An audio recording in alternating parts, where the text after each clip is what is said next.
পিউ পালিশের পর পালিশের চমক যে গ্লেজ দেবে, এই যে 3M কম্পাউন্ড এইটা, তারপরে এইটা প্রথমে আপনারা ঘষবেন পিউ পালিশের পর, ভালো করে ওয়াটার পেপার দিয়ে ঘষে নেবেন, 1000 পেপার দিয়ে ঘষবেন।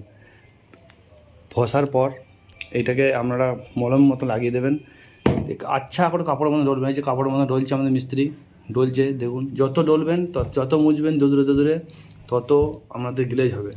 তারপরে ঘষার পর আবার এইটা দেবেন, দেখুন এই দরজাগুলো কেমন চমক দিয়েছে, কাঁচের মতো ঝকমক ঝকমক করছে, স্তর পড়ে গেছে। একবার দেখে নিন মালটা। প্রথমে দেবেন এইটা 3M কম্পাউন্ড, এইটা প্রথম ফার্স্ট দেবেন, ফার্স্ট। দ্বিতীয়বার আবার 2000 পেপার মারবেন তো এইটা দেবেন, তারপর চমক শুধু দেখবেন, দেখুন চমকটা।